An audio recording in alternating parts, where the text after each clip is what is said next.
Hey, what's up guys and welcome to part 28 of Naruto, the God of Shinobi. I also did a new episode of Uchiha Naruto the Sage, so go over and enjoy that. And on my main channel, I posted what if Naruto was trained to be a mercenary. So go ahead and check out that and enjoy. And I am also going to be posting what if Naruto was taken by the Raikage, and also what if Naruto went missing for 4 years. So switch over to my main channel and enjoy all of those. And yeah, if you're new and this is the first time you're hearing my voice, what are you waiting for? Go and click that red subscribe button and join the anime king family and be a part of the channel.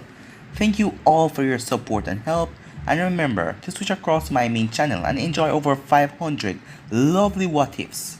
And yeah, if you're new, comment down below and tell me. I'll be replying back to all of you. So without further ado, let's get straight into this. Let's start. So the last time we left off, Naruto used the God of Death as he revived all of the previous Jinchuriki hosts, and he then gave them back their Jinchurikis. As he was building his team, they were now the new Akatsuki, as Naruto also took the Akatsuki robe and they were wearing them. Naruto and his team are going to completely annihilate Konoha, as Naruto also got chakra from all of the Bijus. So the last part we left off was when Zetsu informed all of them that Kabuto has found Madara gravesite and he took Madara DNA. So yeah, if you guys haven't yet, switch across the playlist and check it out for yourself and enjoy. But let's get straight into this. Yes, said Naruto, this is a problem. We need to take him out soon, because if we don't, he will become a bigger problem in the future. Easier said than done, responded Mikato. That guy is like the reincarnation of Orochimaru, slippery and ugly as hell. Kushina chuckled. That is a horrible combination. Where is he now? Asked Obito to Zetsu. If we knew, we wouldn't be here, said White Zetsu. True enough, said Obito. Naruto shook his head. Like I said, we shouldn't let this stop us. Kabuto will be dealt with accordingly. In the meantime, he then turned to the other Jinchurikis. We have villages to gather. Oh, said Mikato in surprise. So I suppose it's time to bring them in, she asked. Naruto nodded. Yes. The only ones are not in this are the sand and the mist, said Mikato. And I don't remember doing anything with the stone village, said Naruto with narrow eyes, as Mikato chuckled sheepishly. Oh, right, I forgot to mention that the old man Onki agreed to help us.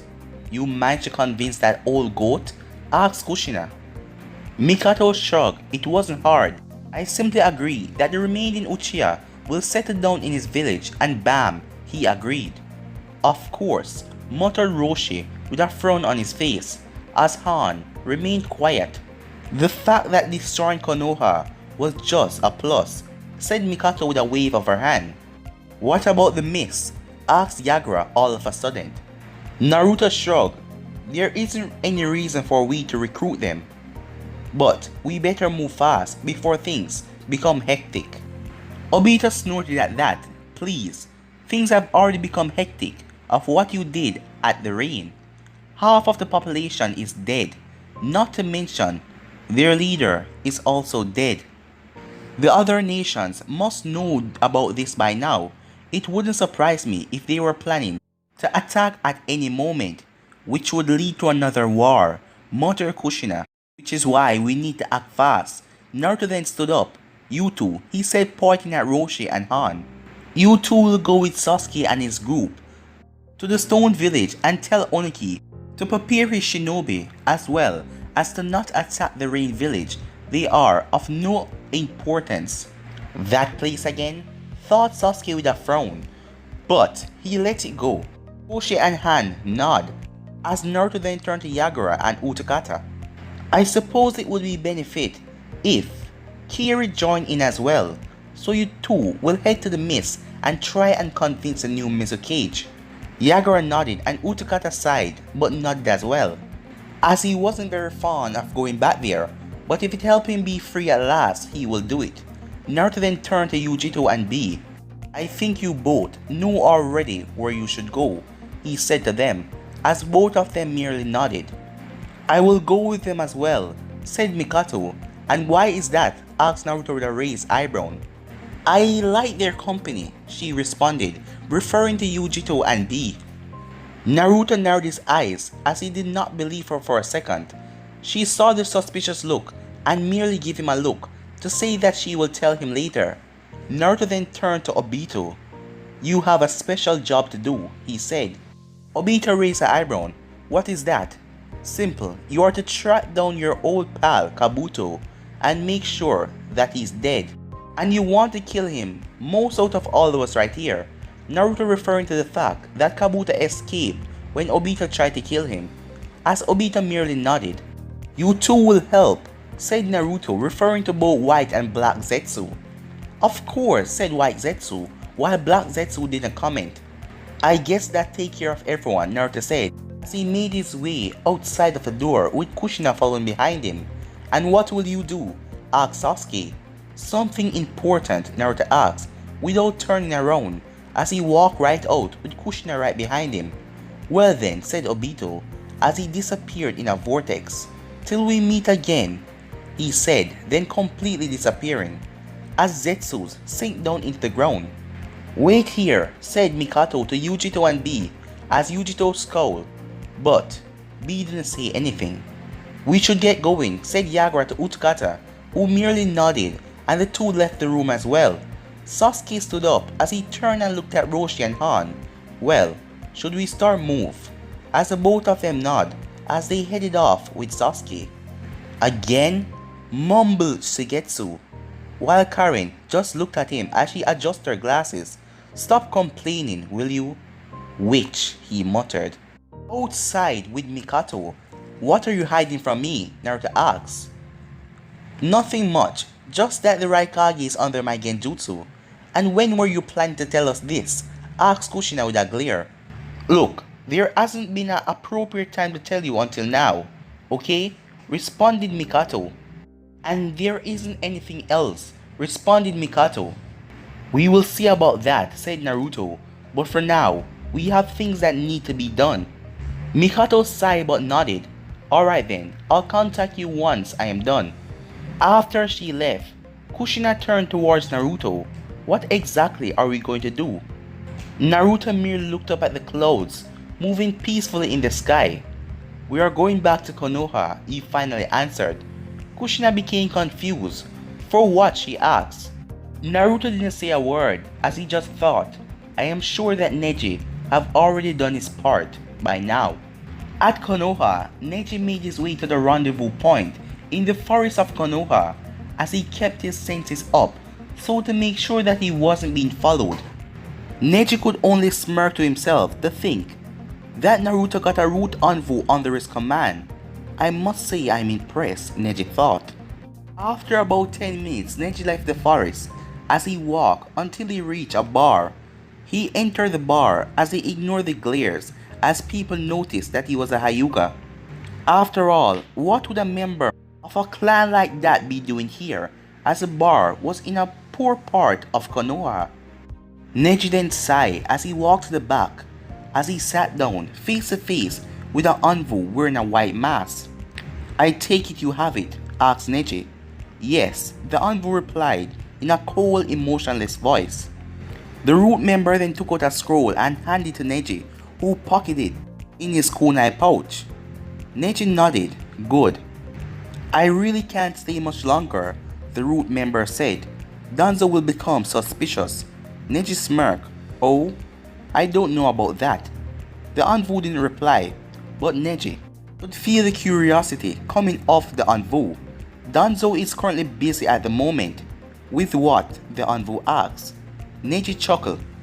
It's nothing for you to concern yourself with. Now get going. Like you said, it wouldn't be good if people get suspicious. The envoy didn't reply. He merely stood up as he walked out of the bar. Neji could only chuckle to himself again. Oh yes, I am pretty sure that Danzo is feeling pretty happy at the moment. If only he knew that it will only lead to his downfall. Currently, in the council room, Danzo was happy as he may have lost the Kyuubi, something that he will rectify soon. But now he was getting exactly what he wanted. I believe that Danzo should be the one that should train the remaining Jinjuliki, said Hayashi. Fu currently stood in the center of the room, an emotionless look on her face. I agree as well, said Tasumi, with a dark look. Her son has just been recently killed, so it wasn't surprising to anyone. And who did it? Uzumaki Naruto himself, and all of that could be avoided if Danzo had simply trained the boy. So no, Tasumi was on Danzo's side. Tsunade had to keep back the scowl that were going to appear on her face from Danzo's pleased look, as he was confident that everything was going his way. But what could she do? Nothing. After Naruto's obvious betrayal, the entire council wanted Fu to not be in the same situation, so they want Danzo to train her, of course. So, is everyone agreeing to this? Asked Homura. The entire Shinobi Council nodded, as the civilian council weren't a part of this meeting. No choice then, thought Tsunade as she looked at Fu, who seemed to be calm as ever. Tsunade narrowed her eyes at the girl. She resisted Ibiki pretty well, I must say, as Fu was interrogated by Ibiki, but she didn't spill nothing. Well, that led them to believe that she and Naruto weren't planning anything. She will be handed to Danzo immediately, said Koharu. I hope that you don't have any objections, Hokage, said Danzo with a smug look on his face. Of course not, said Tsunade, gritting her teeth. Wonderful then, replied Danzo. You are dismissed. Wait outside now, said Homura to Fu, as Fu simply walked out. Once she had left, the council turned to another issue. It seems like the Kazekage was in Konoha yesterday, stated Koharu. Tsunade nodded. Yes, he had an urgent message to give to me. And what is that? Asked Hayashi. He's calling for a meeting with all the cages, answered Tsunade. That is stupid, said Homura. Does he really think that all of the cage will agree to that? Why is he calling for this meeting anyways? Asked Shikakunara. Akatsuki, stated Tsunade. And I have to say, he's right about not underestimating that organization. They have already captured many of the Bijus. Who knows how many are left? Jiraiya is currently verifying the information that he received. Is he not? Asked Shibi. Tsunade nodded, although her face became slightly grim at the reminder. Yes, but he has not returned for the moment. Then we don't need to attend this meeting, said Hayashi. If we know where their base is, then we can simply take care of them ourselves. Tsunade nodded. Currently, the three Sand Shinobis were taking a resting, as they were going to rest for about 15 minutes before they made their way back to the sand. How do you feel, Gaara? Temari asked him. Worried and troubled, he answered. Temari frowned. It's about Naruto, she asked. Gaara nodded. Yes, it seems like things have really changed. Maybe the shrimp is just trying to act like the Uchiha, commented Kankuro. To the extent to kill a future clan head and mark as a rogue shinobi, said Temari, glaring at Kankuro. Not even Naruto is that stupid. Besides, he wants to become Hokage. Not even he can do that, mark as a rogue shinobi. I fear that we don't know what Naruto wants anymore, said Gaara. Currently, Fu was following behind Danzo, as two Anvu was behind her. Well, Danzo's route Anvu, as they were quiet as usual. So this must be their base, thought Fu, as he was currently in the underground base looking around. A few minutes later, they stopped in front of a door. One of the Anvu opened it. As it was a simple room, there was a bed, a desk, and another door open. It seems to be a bathroom. Well, I'm used to worse, thought Fu, as she remembered the situation that she was in when she was in Taki.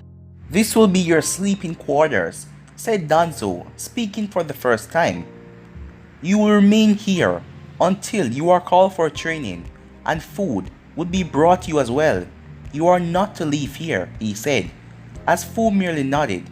Good, said Danzo, as he started to walk away. Get some rest then, he said. We will soon start your training. Fu went inside of the room, as she thus reached the bed and collapsed on it. Currently, back with Tsunade, she sighed as more paperwork came on her decks. As she was angry, so many damn paperwork, she cursed. Suddenly, there was a poof of smoke in the middle of the room.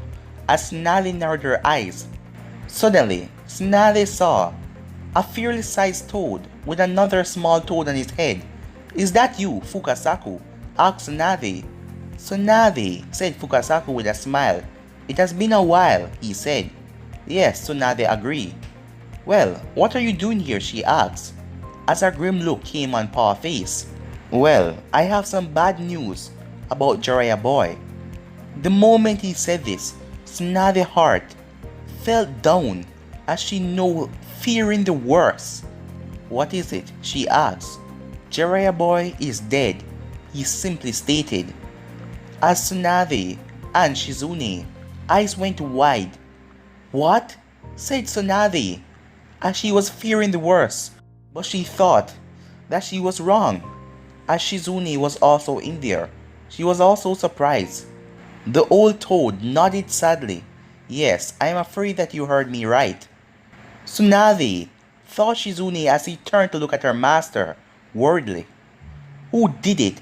Asked Tsunade, anger now setting in over the shock.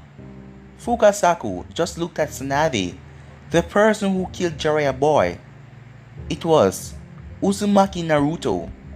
There was silence in the room, as Shizune almost fainted out of shock at that answer. She was expecting anyone else to have done it, but Naruto? Tsunade wasn't saying anything, as her face turned grim. What did you say? She asked in a deadly tone. Unfortunately, it's the truth, he said. But why? Asked Shizune. Why would Naruto do something like that? I am not sure why, said the toad. As Tsunade just looked out nowhere, as she wondered if Naruto is going to really destroy the village. As another thought came in her mind. Wait, what was Naruto doing at the Rain Village? Wait, it was in the Rain Village that Jiraiya died, asked Tsunade. Pa just nodded. Yes, but I don't know why Naruto was there. Gamekan, the toad that Jiraiya summoned, told us that Naruto was fighting with the Akatsuki's when Jiraiya arrived. So he really was behind the fights with the Akatsuki, thought Tsunade as her hand turned into fists. What happened afterwards? Asked Shizune. Pa shook his head. I am afraid that we don't have the details, except that Jiraiya is dead. The others are a mystery. We need to get to the hidden ring this instant and find out what exactly happened there. I agree, said Pa. There is something else, he said. And what is that? Asked Tsunade, fearing the answer. I don't know if Jiraiya ever told you this, but the Great Toad told Jiraiya his future and the prophecy as well.